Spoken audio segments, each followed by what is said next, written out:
Mais uma vez, a paz do Senhor para todos. Aqui estamos de volta com a nossa quarta aula.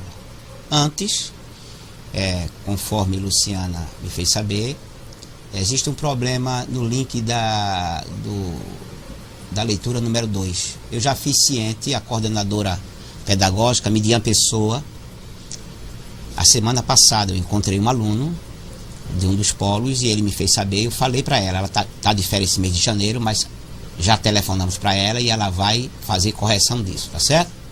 Mas ainda temos algumas perguntas da aula 3. Eu pediria que Luciana fizesse essas perguntas para nós. Certo. É do Polo Vitória, do aluno Misael. Professor, no caso do dilúvio, onde só a família de Noé escapou, e as crianças da época, seria Deus rigoroso em seu julgamento? Aí é onde entra a questão de tenho misericórdia de quem eu quero ter misericórdia. Observe. Quando você abre sua Bíblia no Gênesis, capítulo 6, e versículo 5, diz assim: E viu o Senhor que a maldade do homem se multiplicara sobre a terra, e que toda a imaginação dos pensamentos de seu coração era só má continuamente. Versículo 11. A terra, porém, estava corrompida diante da face do Senhor, e encheu-se a terra de violência. 12. E viu Deus a terra, e eis que estava corrompida, porque toda a carne havia corrompido seu caminho sobre a terra. Todos nós sabemos que o grupo sofre quando a liderança erra. Toda a liderança, se botar o grupo a perder, sofre a liderança e sofre o grupo. A gente vê isso em Israel. Os sumos sacerdotes pecaram, os reis pecaram, muitos profetas pecaram. Israel foi algumas vezes cativo para outra terra. Porque o povo precisa de liderança. Mesmo assim é a família, querido. Todas as crianças têm pai e mãe. E esses pais e essas mães se corromperam, eram perversos, eram maus. E ensinaram o caminho à criança. A criança, quando ficasse adulta, teria o mesmo caminho dos pais. Assim Deus, mostrando a sua justiça, como ele age, porque toda a ação de Deus nas Escrituras mostrando o retrato de Deus, a fala de Deus. Deus é assim. Aí ele matou todos eles, mulheres, homens, crianças, todos, porque aquelas crianças, quando se tornassem adultas, entravam no mesmo caminho. Se Deus iria fazer um novo começo para a humanidade, teria que limpar tudo, não ia deixar as crianças. Quem iria tomar conta das crianças? Noé e sua família? Não, levou tudo. Agora, veja o meu pensamento, eu não estou dizendo que isso é bíblico, 100% bíblico, mas a ideia bíblica está permeada na Bíblia, que as crianças que não têm entendimento, ela não pode ser julgada pelo seu pecado. Lá em Isaías, se não me fala a memória, capítulo 7, versículo 15 a 16, diz que a criança comerá mel, até que saiba rejeitar o mal e escolher o bem. Então uma criança não sabe rejeitar o mal e aceitar o bem enquanto não tiver entendimento. Quando essa criança tem entendimento, ela é responsável pelos seus pecados. Logo, todo adolescente, na época, que morreu, sabendo que praticava o mal e gostava do mal, se perdeu.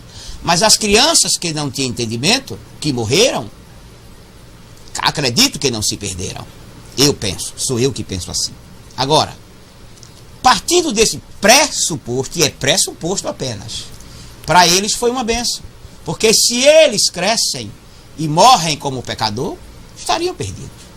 Assim, o que vale aqui é o conhecimento de Deus, a sabedoria de Deus, repetindo, aqui faz parte a misericórdia de Deus. Tá certo? As crianças que já entraram no caminho do mal, sabia que era o mal, pagaram pelos seus próprios pecados. Os adolescentes, que Deus é que sabe o momento correto em que cada um compreende. E aqueles que morreram por consequência do pecado dos pais. Tá certo assim? Tem outra pergunta? Tem do Paulo Vitória. Em Isaías 45:7, o texto que ele cria o mal? Olha, isto é uma pergunta comum na sala do seminário. Deus é o autor do mal? É a pergunta. Nós sabemos que existe mal com U e mal com L. Mal com L é um ato e mal com U é uma qualidade do indivíduo. O mal com U, Deus nunca criou. Nunca. O mal com U é Satanás que se fez mal.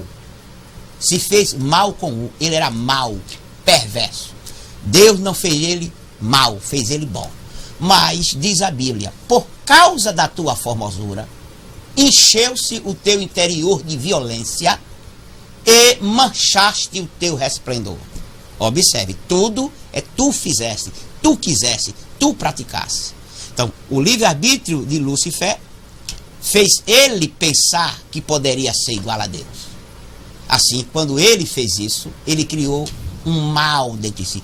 Ele se tornou uma criatura má, perversa.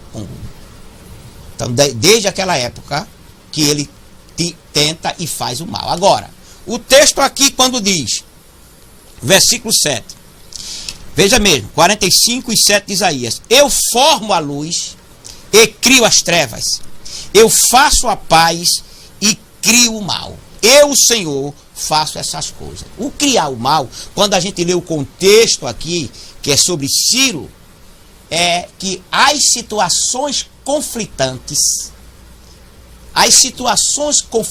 quando as pessoas não querem chegar num ponto em que Deus deseja que eles cheguem, Deus cria situações conflitantes para essas pessoas degladiarem, brigarem entre si, se tornam antagônicos. Por exemplo, todas as vezes em que existia um prêmio, que existia um grupo de pessoas que vai lutar para conquistar aquele prêmio, o que aconteceu?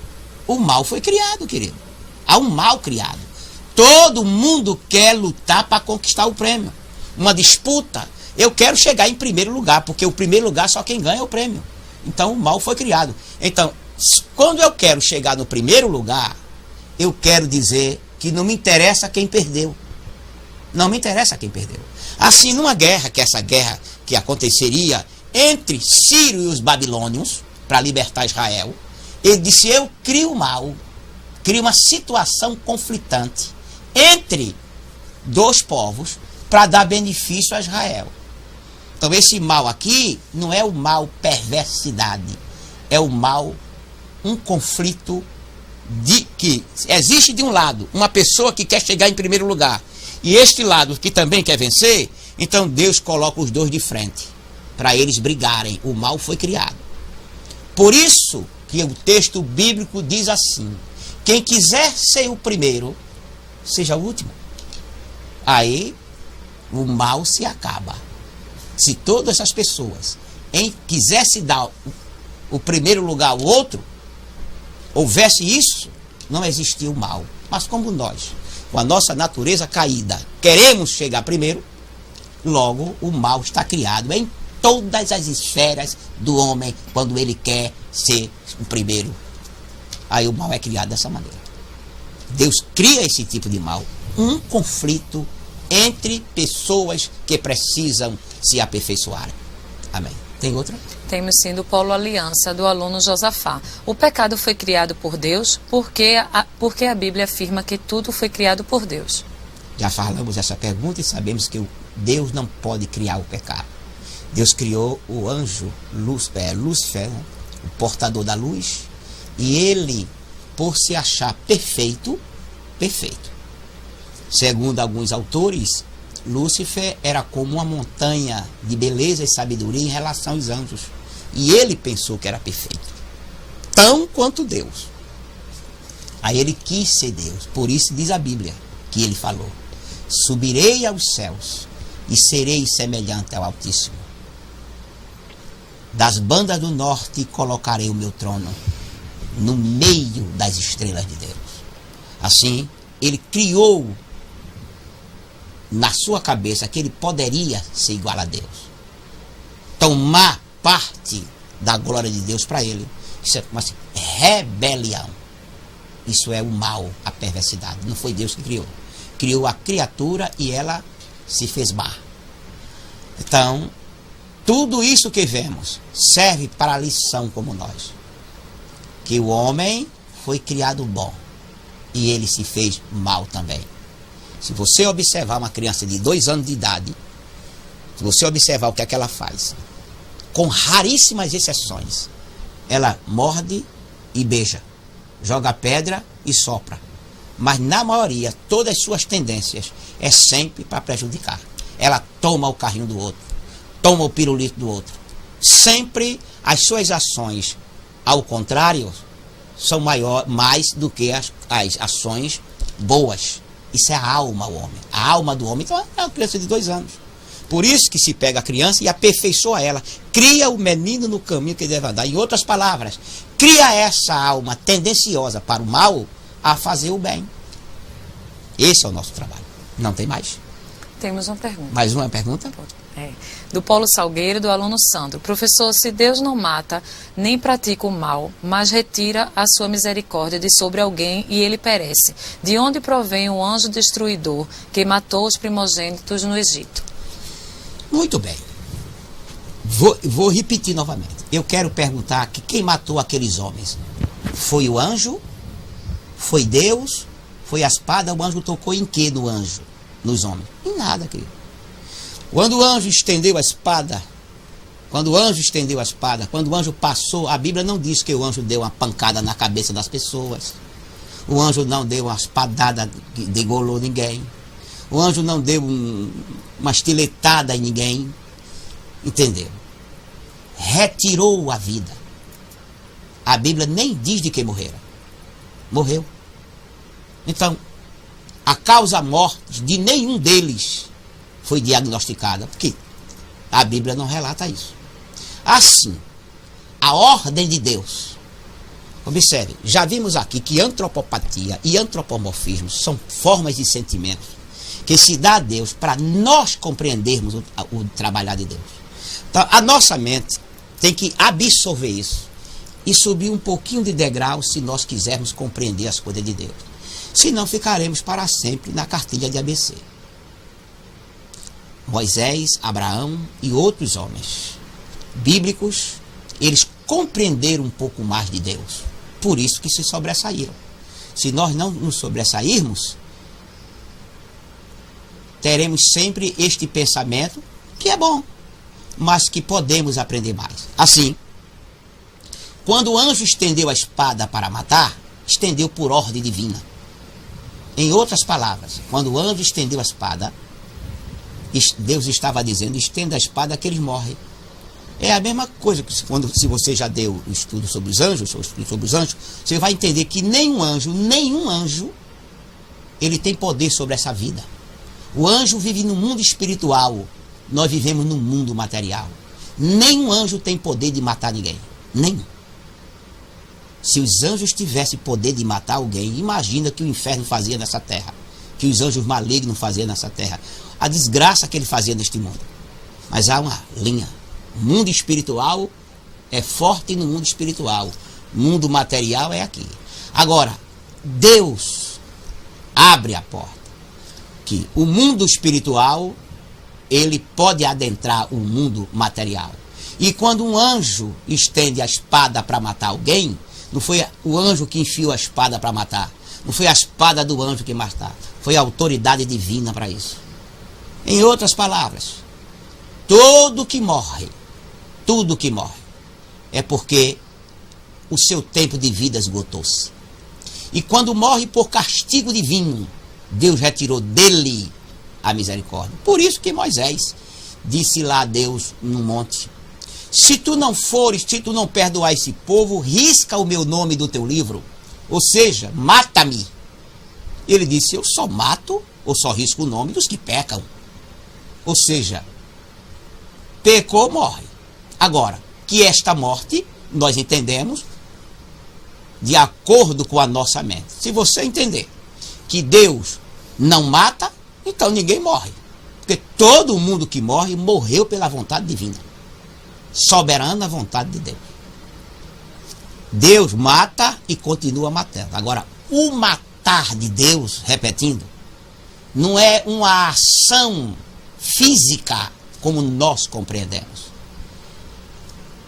É uma ação de tirar-lhe o tempo de vida. E ele pode morrer de carro, pode morrer de avião, desastre de avião, pode morrer de doença, pode morrer de todo tipo de coisa. Deus retirou a vida. Depois que Deus retira a vida, acabou-se. Entendeu? Então o matar de Deus é retirar-lhe dele a sua proteção. Lembra-se quando Paulo escreve aos Coríntios dizendo que um certo mancebo subia a cama da madrasta? O que é que Paulo escreve? Vocês, coríntios, vivem inchados, né? Criticando o moço que cometia tal pecado. Mas eu, Paulo, daqui, eu disciplino, como quem diz, eu excluo ele do rol de membro, eu faço uma disciplina nele. Que a carne seja entregue a Satanás. Olha para ele. Como se entrega a Satanás? Uma pessoa, o que Paulo está dizendo, que aquela pessoa foi riscada do rol de membro. Deixou de ser protegida por Deus. A questão para morrer é rapidinho. A carne seja entregue a Satanás para a destruição. Paulo está dizendo que o mancebo ia viver sem a proteção divina. Se ia morrer logo ou não, é um problema dele. Assim a Bíblia fala. Podemos começar a nossa aula, né? Aula 4. A Trindade. Objetivo: estudar a doutrina da Trindade. Conteúdo: a Trindade, erros quanto à Trindade, verdades quanto à Trindade, a Trindade vista no Antigo Testamento, a Trindade vista no Novo Testamento, a Trindade nos Evangelhos e nas cartas, a Trindade nos atributos divinos e a Trindade e as obras de Deus. A exposição sobre a Trindade. Não existe o termo Trindade na Bíblia. Foi Teófilo, bispo de Antioquia, da Síria, quem primeiro usou a palavra grega trias, porém foi Tertuliano, que viveu entre os anos 155 e 220 depois de Cristo, quem primeiro usou a forma latina Trinitas. Sua formulação foi deficiente, pois ele defendia uma subordinação do filho ao pai. Ou seja, Tertuliano, ao entender a Trindade na Bíblia, ele ensinou que o Filho Jesus era submisso ao Pai Celestial. Porque vimos aquele momento em que Cristo se submete ao Pai como homem. Então, ele acredita, porque o Filho, segundo ele, seria a segunda pessoa da Trindade, o Filho seria submisso ao Pai. Então, o Pai era mais Deus do que o Filho. Orígenes de Alexandria foi pior. Ele ensinava que o Filho é subordinado ao Pai quanto à essência, e que o Espírito Santo é subordinado ao Filho e ao Pai. Ou seja, Jesus não era Deus como Deus, e o Espírito Santo não era nem Deus, nem como Jesus. Ou seja, Deus era o maioral, Jesus Cristo era um pouquinho menor, e o Espírito Santo menor do que os dois. Tanto Tertuliano como o próprio Orígenes caíram em heresias. Erros quanto à Trindade.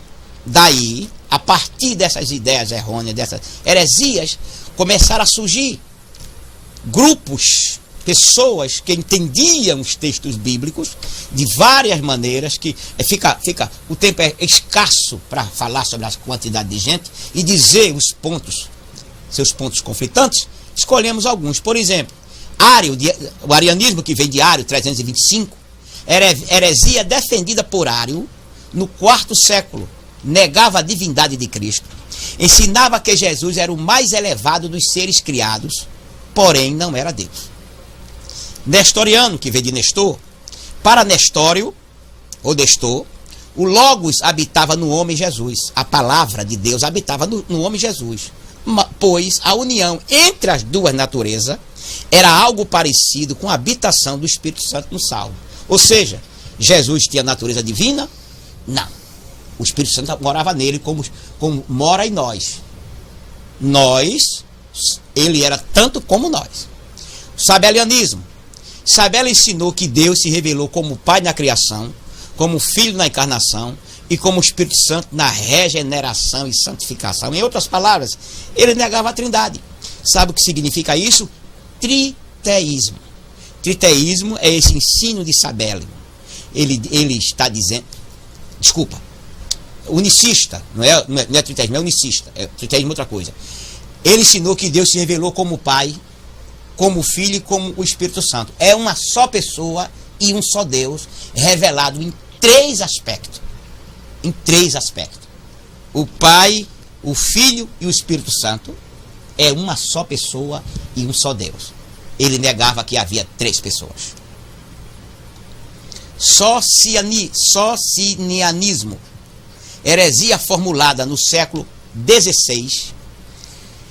Os unitarianos apresentam a Trindade como consistindo de Deus o Pai, o homem Jesus Cristo e a influência divina que é chamada de o Espírito Santo de Deus.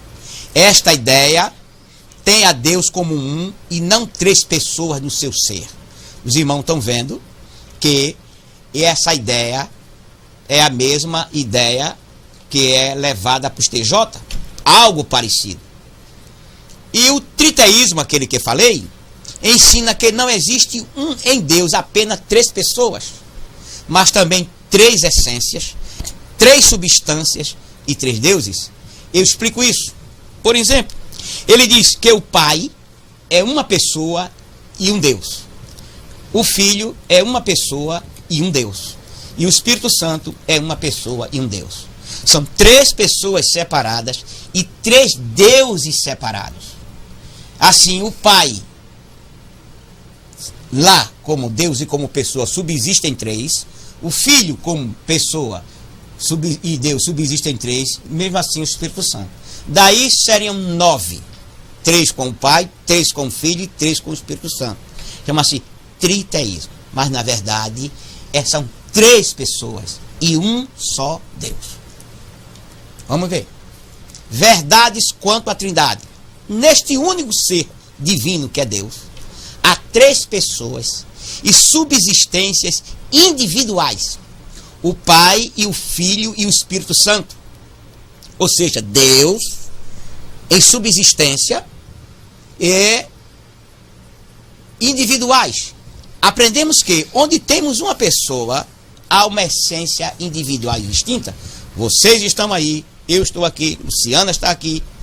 Cada um nós somos uma pessoa em essência e distinção. Ela é o que ela é, você. Cada um de vocês são o que são e eu sou o que sou. Somos diferentes.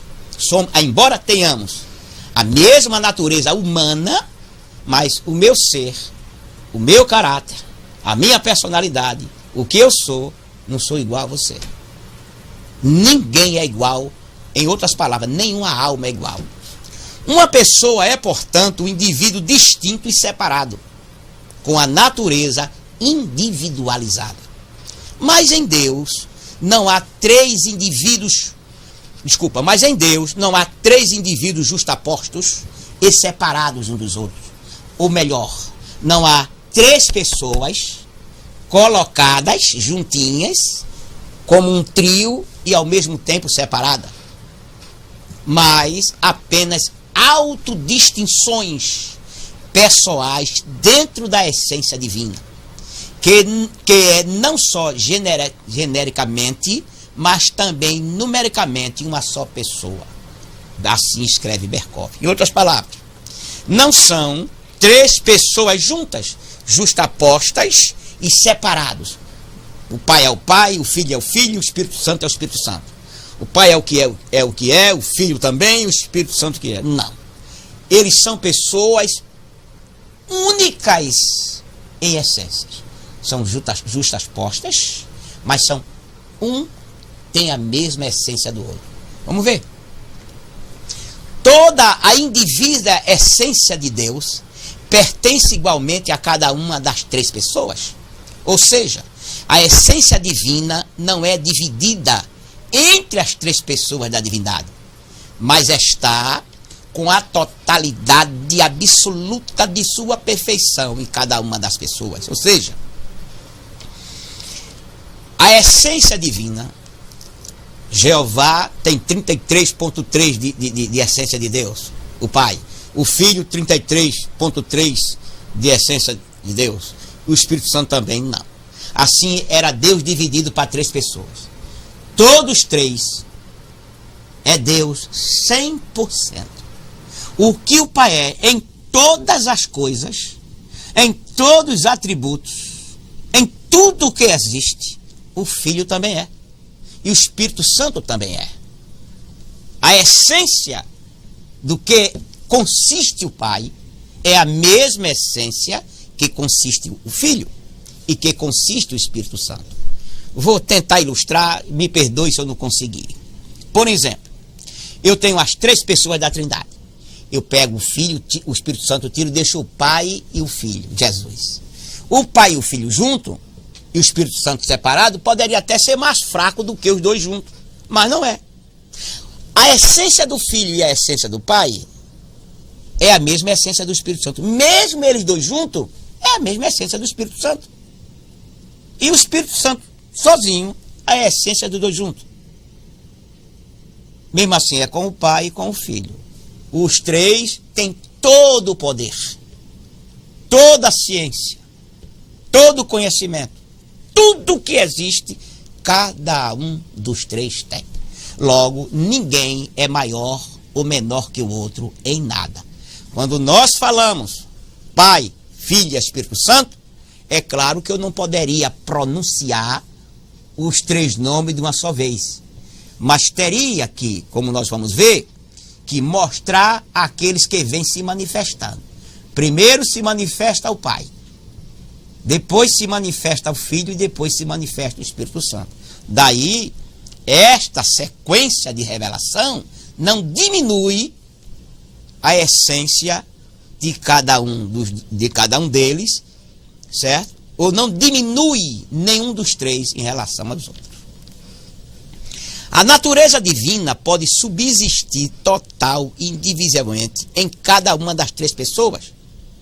Observe, toda a natureza divina pode subsistir na sua totalidade e indivisivelmente numa só pessoa. Enquanto três pessoas humanas participam da mesma espécie de natureza ou essência, as pessoas da divindade têm unidade numérica de essência, isto é, possui a mesma essência.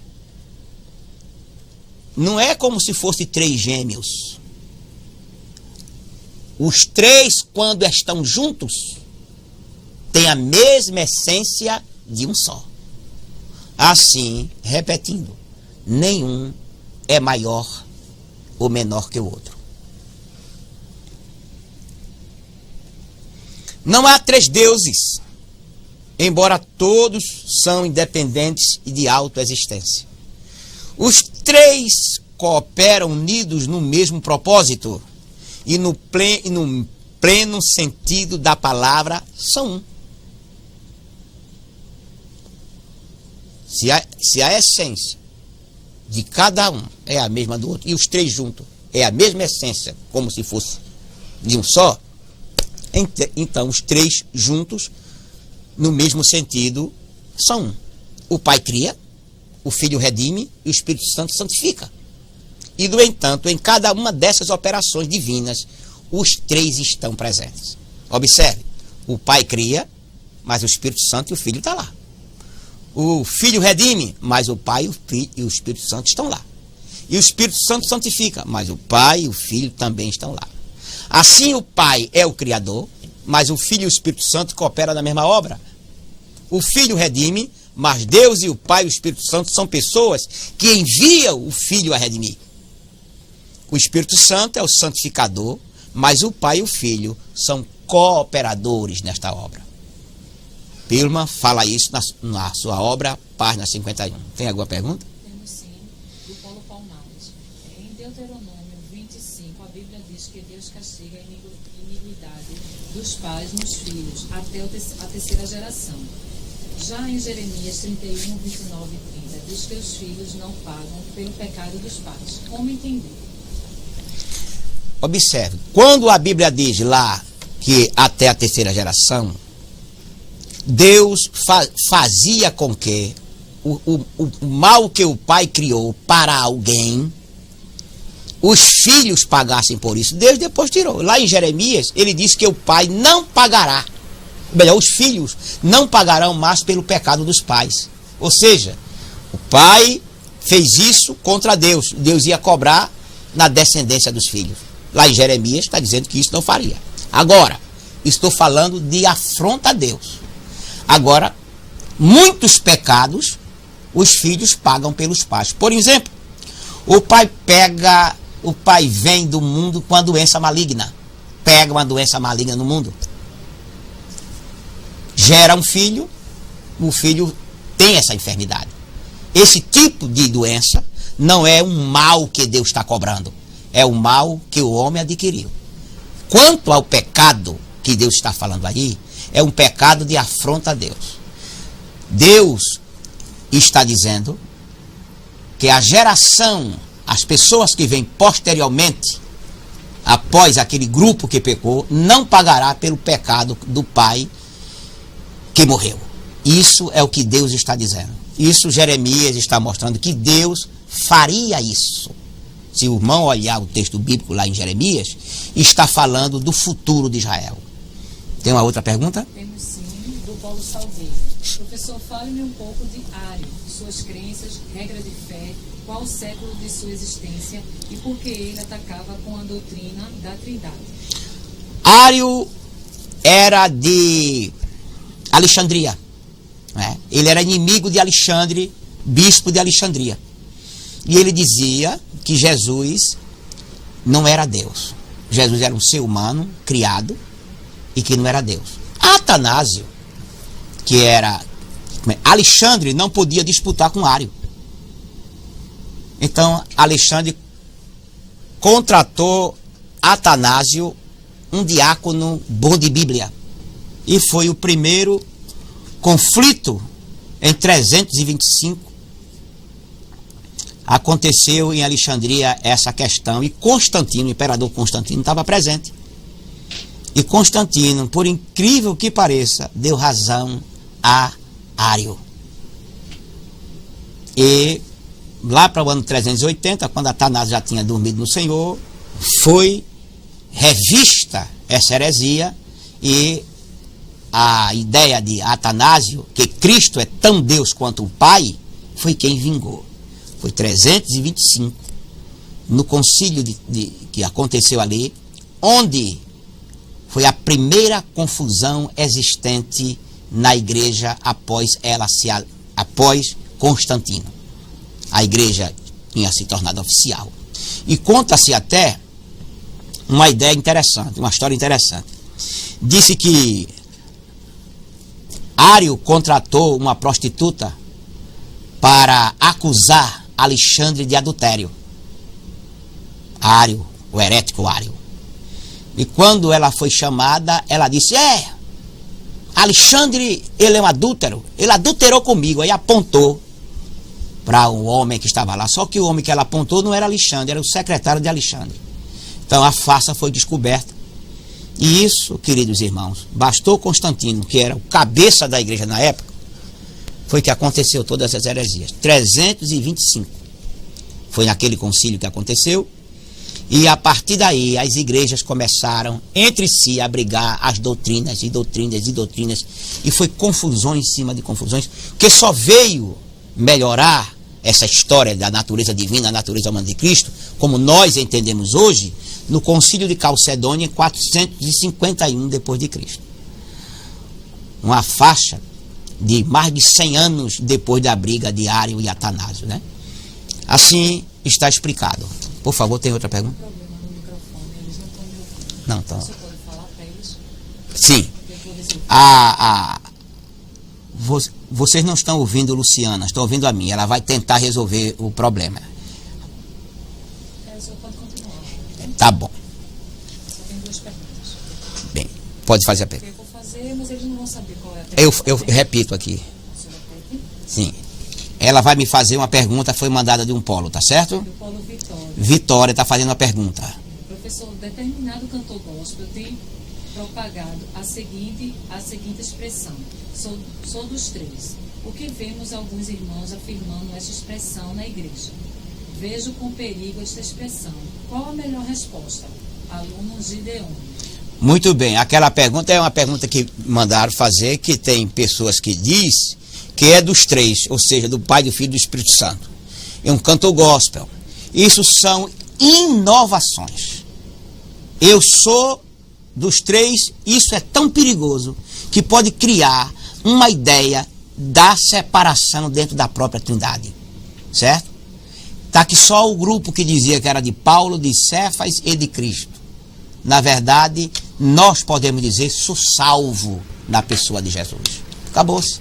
Isso são inovações que vêm prejudicar a igreja de Cristo. Esse tipo de coisa, o crente que quer o bem do povo, que o novo convertido amadureça, precisa limpar isso da igreja, dizer que isso está errado e ensinar a verdade. Tem uma outra pergunta? Não tem mais pergunta. Voltemos à aula. A essência de uma pessoa da Trindade é idêntica à das outras pessoas da Trindade. A essência única não é dividida em três partes. Toda a essência está em cada pessoa. Não podemos dizer que uma das três pessoas é Deus, sem afirmar que as outras duas também é Deus. Ou seja, se uma é Deus, as outras duas têm que ser Deus. Então essa ideia, sou dos três deuses? Não, eu sou de Deus. Certo? Não sou do Pai, do Filho e do Espírito Santo, eu sou de Deus. Quando eu digo sou de Deus, querido, eu estou dizendo que sou das três pessoas. Assim, Pai não implica prioridade, nem superioridade. Não é uma religiosidade que tem por aí dizendo que o Pai, Jeová, é que está na frente. Não, não implica prioridade. Ele está na frente, o Pai, o Filho e o Espírito Santo. Não é uma questão que o Pai tem prioridade, superioridade aos outros dois. Não. Simplesmente porque ele é o primeiro que se manifesta nas Escrituras Sagradas. Filho não implica derivação, ou inferioridade, ou distinção a respeito do começo do tempo. Ele não é filho porque veio a existir. Que história é essa? Ele é filho porque ele foi mostrado pelo Pai na criação. No princípio era o Verbo. E o Verbo estava com Deus, e o Verbo era Deus. Não diz assim, no princípio o Verbo se manifestou-se. Não, senhor. No princípio era. Estava lá, com ele. Estava no princípio com Deus. O mesmo se diz do Espírito Santo. Assim, esta lâmina que está aí, que vocês estão lendo, é muito significativa. O Pai não implica prioridade nem superioridade. O Filho não implica derivação, inferioridade ou distinção a respeito do começo do tempo. E também o Espírito Santo. Basta dizer, querido, que o Espírito Santo é o Espírito do Pai.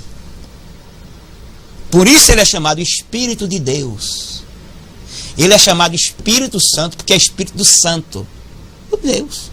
Ora, se lá em Romanos diz que o Espírito Santo penetra a mente de Deus, conhece Deus, porque ele é o Espírito de Deus. Eu não dizer que ele é Deus, eu não estou dizendo que o meu espírito humano, nem teu espírito humano, não é tu. O meu espírito sou eu, a minha alma sou eu, meu corpo sou eu. O que eu tenho dentro sou eu. Cada um tem seu trabalho, mas sou eu, cada um dos três.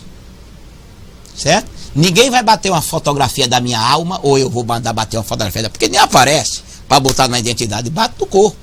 Agora, quem faz esse corpo andar para um lado e para outro? A vida que está na carne, que é o sangue, e o raciocínio, o centro da direção, que é a alma, e as informações que está no espírito, que é outro assunto. A propriedade pessoal do filho é que ele é gerado pelo pai. Por meio desta geração, o pai não chama a existência a natureza essencial do filho. Ou seja, como você vai ser gerado agora, vou fazer uma essência para você. Não, senhor. Ele chamou a existência para que se manifestasse A mesma essência dele, repetindo. A propriedade pessoal do filho é que ele é gerado pelo pai. Por meio desta geração, o pai não chama a existência a natureza essencial do filho, mas se torna a causa de sua subsistência pessoal. Essa geração não exprime um modo de vir a ser, mas um modo de existir. Jesus não veio a ser uma essência. Jesus veio, manifestou-se, apareceu aquilo que ele já era em essência, certo? Veio a existência, veio a existência conhecida, seria uma ideia melhor, daquilo que ele é. Esta geração é eterna, pois Cristo é o unigênito do Pai. João, Colossenses. Cristo não se tornou filho de Deus pela encarnação, nem por sua ressurreição. Apenas manifestou uma filiação já preexistente. Quem diz essa ideia herética que Cristo se tornou filho de Deus por geração e por ressurreição é a turma da teologia da prosperidade. Observe, apenas manifestou uma filiação, aquilo que ele já é, aquilo que já tinha em Deus. Quando diz Jesus filho de Deus, é que Jesus saiu de Deus, proveniente de Deus. Logo, se ele veio de Deus, é Deus. Ao Filho pertence o princípio da revelação, quer na criação, quer na redenção. Tudo é feito por ele. Por esta razão, ele é chamado o Verbo de Deus. Quando Deus falou, faça-se, este verbo, esta ação, é o Filho. Ao Espírito Santo pertence o trabalho de levar à consumação da obra de Deus, quer na criação, quer na redenção. Que três pessoas extraordinárias para cada um trabalhar conforme aquilo que ele é designado, que ele entende que deve fazer.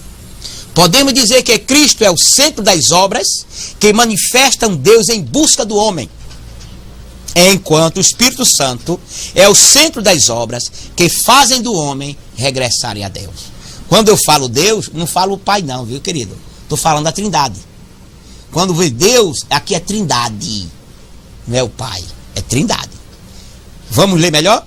Podemos dizer que Cristo é o centro das obras que manifestam a Trindade em busca do homem, enquanto o Espírito Santo é o centro das obras que fazem o homem regressarem à Trindade, ou a Deus. Nas obras de Cristo, o homem é passivo. Nas obras do Espírito, o homem é ativo.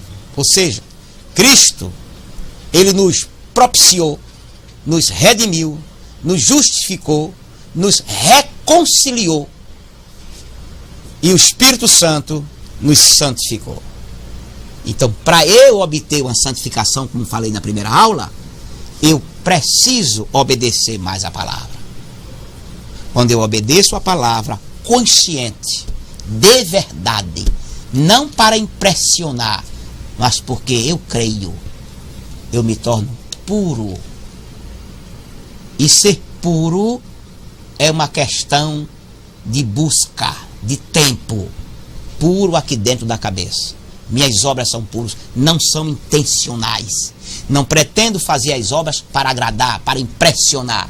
Pretendo fazer as obras porque eu tenho responsabilidade de fazer essas obras. Chama-se pureza.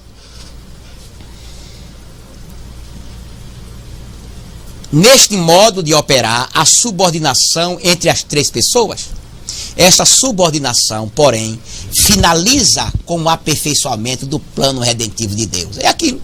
Por exemplo, o pai deu ou mandou o filho e o entregou. Cristo fez a vontade dele como filho obediente. Pois o pai é a cabeça de Cristo. Quanto ao Espírito, é ele mandado pelo Filho e não falará de si mesmo. Isso, porém, não afeta a divindade de Cristo nem a do Espírito Santo. Ou seja, é uma ordem em que a Trindade se manifesta. Cada um fazendo o seu trabalho. Certo? Tem alguma pergunta? Temos sim, do Polo Petrolina. Professor, qual a explicação para o Salmo 82, 6? Eu disse, vós sois deuses, vós sois todos filhos do Altíssimo. Sim, os deuses aí estão com D minúsculos. Já se diz, é uma ideia coerente que os homens são pequenos deuses. Esses pequenos deuses não são nada. Não significa, porque a palavra Deus é uma palavra genérica. Ela, quando a gente lê o que significa Deus, o contexto é que vai dizer que tipo de Deus é. Se é Jeová, ou se é um ídolo, ou se é um homem. Daí, vós sois deuses, vós são seres pensantes, vós tendes condições, têm livre-arbítrio de fazer o que querem. Vocês determinam a vida de vocês. Vocês têm responsabilidade sobre o destino de vocês. Vocês escolhem o que querem. Daí, cada um de nós, nesse aspecto, podemos ser chamados de deuses. Deuses, não de Deus. Tem uma outra pergunta? Temos sim, do Polo Goiânia, do aluno Cícero. Quando a Trindade formou o homem com o sopro, como está escrito em Gênesis, este exemplo não serve para entender a Trindade, ou seja, o sopro de Deus não poderia fazer mostrar em três pessoas 100% em sua existência. Muito bem. Em sua essência. Não pode, porque a Bíblia, observe, a Bíblia não é um livro que você vai ler, ela vai lhe explicar. Ela não tem uma explicação ordenada. Ela tem uma explicação completa.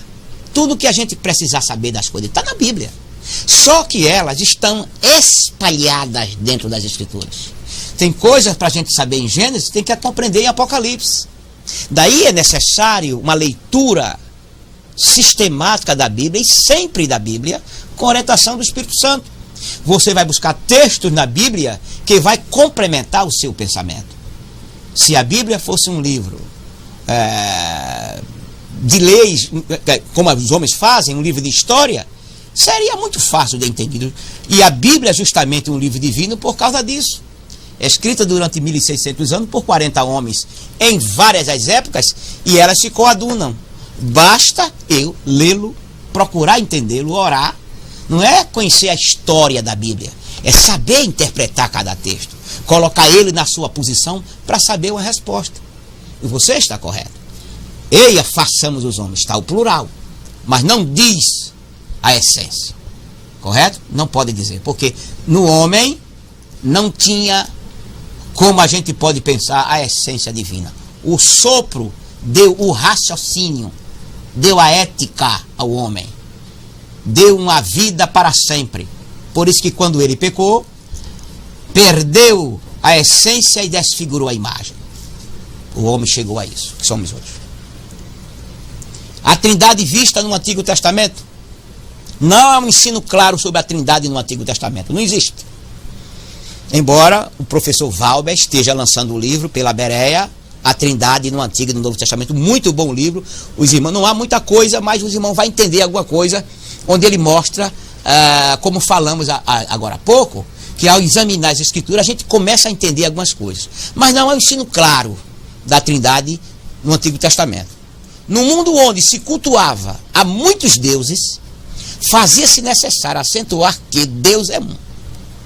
Aquele pessoal com aquele pouco conhecimento de Deus, com aquele pouco academicismo sobre Deus, com aquela pouca oração sobre Deus, não podia entender que Deus era três. Não, fazia logo umas três imagens. Daí ele teria que ter uma consciência que Deus é único. E que não havia outro Deus além dele. Deus deixou isso claro. Correto? Claríssimo. O propósito era inculcar na mente do povo a unidade da divindade e estabelecer o monoteísmo, ou seja, a ideia de um Deus. Esse era o propósito. Só para adiantar um pouquinho. Quando o povo tivesse inculcado com isso, entendendo isso, aí vinha uma outra revelação para a pessoa ver dentro daquele monoteísmo as três pessoas na Trindade. Mas vamos aqui. Se no princípio a doutrina da Trindade fosse ensinada diretamente, poderia ter sido mal entendida e mal interpretada. A natureza tripessoal de Deus não seria divulgada até que chegasse a consumação dos séculos e com ela a revelação do plano da salvação. Ou seja, Deus não permitiu que a Trindade fosse ensinada até a manifestação de Cristo Jesus no seu batismo, no batismo das pessoas, em outras palavras, onde se vê literalmente falando do Pai, do Filho e do Espírito Santo. Coisas que no Antigo Testamento não se falava isso claramente, repetindo. Assim, a natureza tripessoal de Deus não seria divulgada, repetindo, até que chegasse a consumação dos séculos, e com ela a revelação do plano da salvação. Observe que isso é tão claro que Jesus disse: assim como o Pai me enviou, eu vos envio a vós. Olha, o Pai disse: este é meu filho. Jesus disse quando vai para o céu: não vos deixareis órfãos, enviarei o outro Consolador, e ele estará convosco. É uma revelação poderosíssima. Embora a Bíblia diga que há um só Deus, ouve Israel, o Senhor é o único Deus, Deuteronômio 6:4, ele usa o termo Elohim para designar o Senhor Deus, Gênesis 1. Tanto Elohim quanto a palavra Arshad, de onde vem o termo único, Deuteronômio 6:40, falam de pluralidade. Daí as frases abaixo, onde Deus fala estado plural. Façamos o homem à nossa imagem, conforme a nossa semelhança. Gênesis 1:26. Eia, desçamos e confundamos. Gênesis 11:7. E ouvi a voz do Senhor que dizia: a quem enviarei? A quem há de ir por nós? Não é Israel, não é ir por Israel, a ir pelo Senhor, a defender a integridade e a honra do Senhor diante de Israel. Assim, na letra C, todos os membros da Trindade são mencionados no Antigo Testamento: o Pai, Isaías, o Filho, em Salmos e Provérbios, e o Espírito Santo em Gênesis e Isaías. O Messias é descrito com o título divino, que é o Filho, Jeremias 23. Menciona-se o misterioso anjo de Jeová, que leva o nome de Deus e tem poder tanto para perdoar como para reter pecados. O anjo de Jeová, que é uma teofania, já foi discutido em outro momento. E prenúncio da Trindade vê-se na tríplice bênção de Números 6, 24 e 26 e na doxologia de Isaías 6:3. Quem há de ir por nós? E em Número, ouve, ó Israel, aí fala da Trindade. A Trindade vista no Novo Testamento. Um dos fundamentos da fé do Novo Testamento era o fato da unidade de Deus. Deus é único. Paulo fala sobre isso. Mas, ao mesmo tempo, se tinham as palavras de Jesus, quem falou foi o mestre da Galileia, o sumo pastor, para provar que ele arrogou para si uma posição e uma autoridade que seria blasfêmia se ele não fosse Deus. Logo, os escritores do Novo Testamento, ao referirem-se a Jesus, usaram uma linguagem que indicava reconhecerem a Jesus como sendo, sobre todas as coisas, Deus bendito e para sempre. Romanos 9:5. Ora, foi no Novo Testamento que esta Trindade foi revelada claramente. Os escritores do Novo Testamento tiveram uma revelação por inspiração e escreveram claramente: Jesus é Deus, o Espírito Santo é Deus. No Novo Testamento era impossível isso acontecer por causa da lei que exigia que não falasse isso. E se falasse, seria mal compreendido. Primeiro, falamos no princípio da primeira aula que as coisas de Deus só podem ser conhecidas pela lógica. As coisas de Deus são conhecidas espiritualmente. E era preciso que o Espírito Santo viesse morar na criatura nascida de novo, para ele entender as coisas de Deus. Porque doutrina nova, barril novo. Remendo novo, roupa nova. Não se põe remendo novo em roupa velha. E não se põe vinho novo em barril velho. A doutrina nova que Jesus trouxe, a mensagem diferente e mais perfeita que Jesus trouxe, teria que ser compreendida por novas criaturas. aquelas que haveriam de nascer de novo. E assim, o mesmo se verifica em relação a Deus e ao Espírito Santo. Assim a igreja primitiva se defrontava com dois fatos: que Deus é um, mas que Deus é mas que o Pai é Deus, o Filho é Deus e o Espírito Santo é Deus. Deus é um, mas tanto o Pai quanto o Filho e o Espírito Santo, todos três não são Deus, é Deus. Tá certo? Portanto, estes dois fatos concernentes a Deus constituem a doutrina da Trindade. Deus o Pai era uma realidade, o Filho era uma realidade, e da mesma forma o Espírito Santo.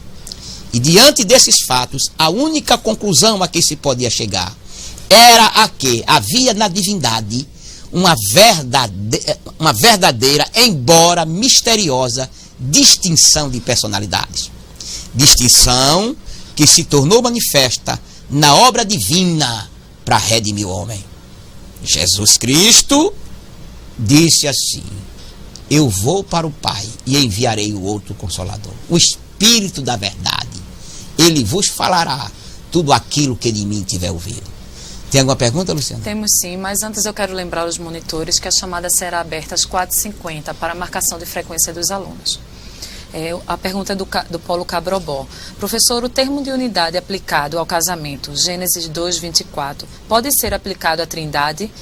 Serão ambos uma só carne? É um termo muito vago, mas para se ter uma ideia, né, já vimos uma unidade composta, logo na primeira aula, falando sobre unidade composta, homem e mulher. Tornou-se um só. E os três, unidade composta, os três em um. Pode ser aplicada, com certeza. Seria uma ilustração que a princípio poderia trazer esclarecimento, com certeza. Tem uma outra? Trindade nos evangelhos e nas cartas paulinas. Observe. A Trindade no anúncio do nascimento de Jesus, Lucas 1:35, o anjo Gabriel diz assim a Maria: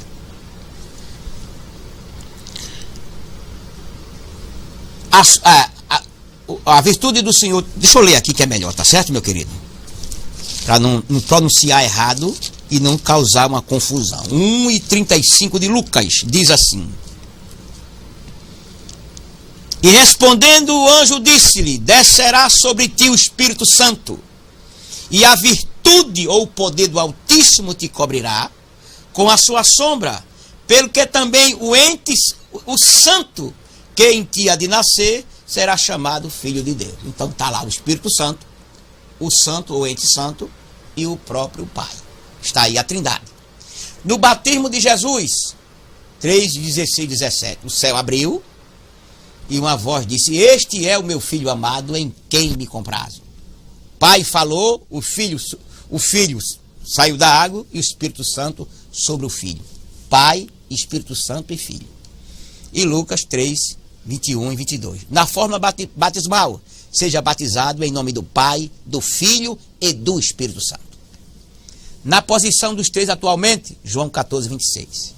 E embora Paulo não perca de vista a unidade de Deus, Romanos 3:30, 1 de Coríntios 8:4 e 6, Gálatas 3:20, afirma, porém, que o Filho, como está escrito em Romanos 9:5 e Tito 2:13, e o Espírito Santo em 2 de Coríntios 3:18 e 13:13, é igualmente Deus, e que o único Deus é triuno.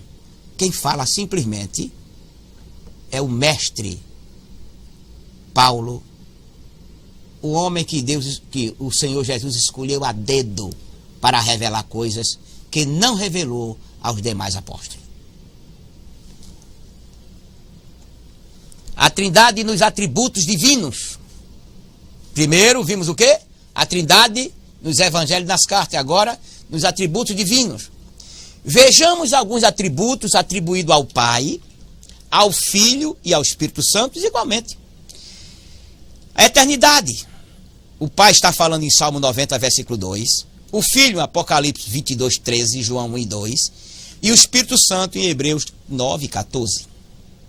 Onipotência, o Pai, 1 de Pedro 1:5, o Filho, 2 de Coríntios 12:9 e Apocalipse 1:8. Mesma coisa o Espírito Santo, em Romanos 15:9. Onisciência, o Pai, Jeremias 17:10. O Filho, Apocalipse 2:23. E o Espírito Santo, 1 de Coríntios 2:11. Onipresença, o Pai, Jeremias, o Filho em Mateus e o Espírito Santo em Salmos. E santidade, o Pai é santo, o Filho é santo e o Espírito Santo já é chamado de santo. Assim? Tem alguma pergunta? Não tem pergunta. A Trindade e as obras de Deus. A gente pode perguntar, os três trabalham juntos? Com certeza nunca deixaram de trabalhar juntos. Quando Jesus morreu na cruz do Calvário, quando ele diz, Eloi, Eloi, lama sabachthani, Deus meu, por que me desamparaste? Quem deu aquele grito não foi Deus, foi o homem chamado Jesus. Não foi o verbo, não foi Deus, não foi o divino. Foi o homem, foi a alma, foi a criatura perfeita. Meu Pai, meu Deus, por que me abandonaste? Assim, a obra estava completa. O Pai, o Filho e o Espírito Santo, todas as obras da Bíblia estão colocadas sistematicamente como sendo obras suas. As obras cardeais atribuídas às duas pessoas da Trindade, melhor, as obras cardeais são atribuídas às duas pessoas da Trindade. A ideia que a Bíblia dá não é de que as três pessoas fazem juntamente as mesmas obras, mas que uma obra é referida numa passagem a uma mesma pessoa, enquanto noutra passagem o é de outra pessoa, como se aquele ato não pudesse ser feito se aquela pessoa não tivesse feito. Por exemplo, capítulo tal, versículo tal, o Espírito Santo está fazendo esta obra. Capítulo tal, versículo tal, o Filho está fazendo aquela obra. Entendeu? Então, observe que num texto diz que é um que faz, no outro diz que é outro que faz, porque é Deus que está fazendo. Mas que uma obra, repetindo, é referida numa passagem a uma mesma pessoa, enquanto noutra passagem o é de outra pessoa, como se aquele ato não pudesse ser feito, se aquela pessoa não pudesse fazer. Isto prova uma unidade misteriosa. Por mais que falemos aqui, por mais que tentemos ilustrar, a Trindade continuará sendo algo misterioso, incompreensível para nós. Por exemplo, a criação é atribuída ao Pai, ao Filho e ao Espírito Santo. Tá? Como é que o Pai criou, o Filho criou e o Espírito Santo também criou? Tá aí os textos. Salmo 102, ao Pai, Colossenses 1,16, Espírito Santo, Gênesis 1:2. A criação do homem é atribuída ao Pai, Gênesis 2:7, Isaías 54:5, ao Filho, Colossenses 1,16 e ao Espírito Santo, João 33:4. Observe que cada um faz a mesma coisa e é referente em cada livro da Bíblia como se aquele estivesse fazendo. Mas os restantes estão presentes? Claro que está presente. Porque naquele momento está se referindo a ele como Deus. Mas, por exemplo, a criação do homem é atribuída ao Pai, Gênesis 2:7, Isaías 54:5. Será que o Filho e o Espírito Santo estão participando dessa criação? Participando, não estão criando com ele. Assim também como o Pai está com o Filho em Colossenses 1:16. Assim, a Trindade é isso. Isso é misterioso, incompreensível para nós. Eu não diria complicado, porque a palavra de Deus não é complicada. É incompreensível. Mas eu acredito que um pouquinho de oração, um pouquinho mais de oração, porque o mais de desejo, de lágrima, alguma coisa ainda pode ser revelada. A morte de Cristo é atribuída à vontade do Pai, à vontade do próprio Filho e à vontade do Espírito Santo. A chamada dos ministros é atribuída ao Pai, atribuída ao Filho e atribuída ao Espírito Santo. Tem alguma pergunta? Temos sim, do Paulo Goiânia. A tricotomia humana pode servir como analogia para entender a trindade divina, ou seja, o homem espírito, alma e corpo, Deus Pai, Filho e Espírito Santo. Com certeza pode. Isto é, uma analogia da trindade. Quando nós olhamos dentro das Escrituras, meu amado, em tudo há uma tríade, há uma triunidade em tudo praticamente que existe. Basta a gente examinar um pouquinho, porque quando Deus fez as coisas, Ele fez tão clara para nós quando a gente descobre. Por exemplo, no nosso sistema solar, qual é o planeta habitado? O terceiro planeta do sistema solar. Quando a gente vai olhar, Jonas passou 3 dias e 3 noites no ventre da baleia. Jesus 3 dias com 3 noites no seio da terra. Abraão caminhou 3 dias e 3 noites até imolar Isaac. Então, a tríade, o número 3, está envolvido em muita coisa nas Escrituras. Então, como falamos, não é que você orar mais um pouquinho, chorar mais um pouquinho, vai ter uma revelação fora da Bíblia. Não é isso que eu quero dizer. É compreender o que a Bíblia diz. Entender o que a Bíblia diz. Porque esse livro foi dado aos homens. E foi dado aos homens. E aqueles homens pios que querem compreender, amar, deseja ensinar a palavra de Deus, Ele dispensará isso para a pessoa. Porque como é que o Pai Celestial, ou a Trindade, nos dá algo tão extraordinário para ficar oculto, para ficar misterioso, fechado, sem ninguém compreender? Que história é essa? A Bíblia foi dada para compreendermos, para sabermos.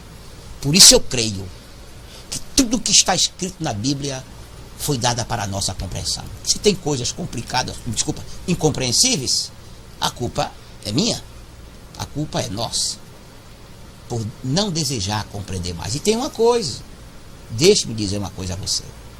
Quando Deus te dá uma revelação, não, porque a revelação já está aqui. A revelação você já aprendeu em introdução à Bíblia, que revelação é o conteúdo. Inspiração é o canal pelo qual esse conteúdo chegou aqui, que foi o sopro de Deus aos profetas. É a iluminação, a compreensão das Escrituras. O salmista disse assim: ilumina os meus olhos para que eu veja. Acredito que cada um de vocês,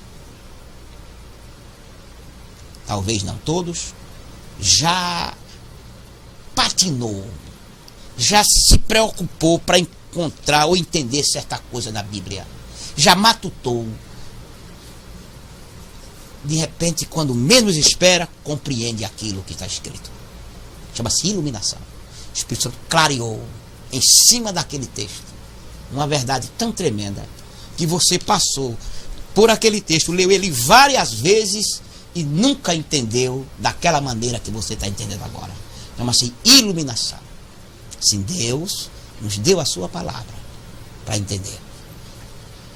Um fulano aqui, o irmão ali, outro acolá, todo mundo se junta, aí traz a compreensão. Cada um, Deus revela uma parte de acordo com o que buscou. O Pai, o Filho e o Espírito Santo moram no salvo. A santificação do salvo é atribuída ao Pai, ao Filho e ao Espírito Santo. A segurança eterna do salvo é atribuída ao Pai, ao Filho e ao Espírito Santo. Está claro que quanto ao modo de existência na divindade única, coexistem 3 pessoas nas suas relações, uma para com a outra, e nos seus ofícios e trabalho, como na economia divina. Assim, queridos, eu vou perguntar a Luciana mais uma vez se ela tem alguma pergunta. Temos sim. Pois não? Uma pergunta do Paulo Goiânia, do aluno Cícero. Professor, quando relacionei a formação do homem com a Trindade, quis me referir à questão única de poder. Se houve o sopro e formou o homem, Deus não poderia se dividir em 3, como sendo ser onipotente. Ficou melhor agora. Concordo também com você. Deus lhe abençoe. Tem uma outra pergunta? Não. Deixe-me, então, rapidamente dizer mais uma coisa a vocês. Quando você abre a sua Bíblia, lá em 1 de Coríntios, observe, 1 de Coríntios, capítulo 12, onde fala dos dons espirituais, rapidinho. 1 de Coríntios, capítulo 12, está, quando Paulo acaba de falar sobre os dons espirituais, ele diz lá no versículo 4, no versículo 5 e no versículo 6. Cada um desses tem algo a falar. Ele diz assim: e há diversidades, 4. E há diversidade de dons, mas é o mesmo Espírito que opera tudo em todo. Está falando do Espírito Santo. E há diversidade de ministério, mas o Senhor é o Senhor Jesus. É o mesmo. E há diversidade de operações, mas é o mesmo Deus que opera tudo em todos. Ele está falando aqui que os dons que é distribuído para a igreja, os dons, ele é dado pelo Espírito Santo, pelo Filho e pelo Pai. Pelo Espírito Santo é dado os dons espirituais. Pelo Filho, dado os dons ministeriais. Pelo Pai, é dado as operações divinas. Por exemplo, só para esclarecer, alguém até pode dizer assim: visão é um dom. Visão não é dom. Visão é uma operação de Deus dado a crente e a pecador e até a animal. Se visão fosse um dom do Espírito Santo, a burra de Balaão era cheia do Espírito Santo. Ela teve a visão do anjo. Todas as pessoas, crentes ou não, Deus pode dar uma visão a ela. Porque uma visão, ela vem diretamente de uma operação do Pai, de Deus. Não é um dom do Espírito Santo, nem um dom de Jesus. Mas os três contribuem para isso. Então Deus opera tudo em todos. E quando diz tudo, não fica nada de fora. E em todos, não fica ninguém de fora. Mas o Espírito Santo só opera com os cheios do Espírito. Jesus com a sua igreja. E o Pai, tudo em todos. Não atividade para esta semana, repetindo aquele assunto sobre o link de maio-prima, eu já ouvi falar, já vamos tentar corrigir. Não atividade para esta semana. A semana que vem é a formatura lá no Templo Central dos formandos de 2013.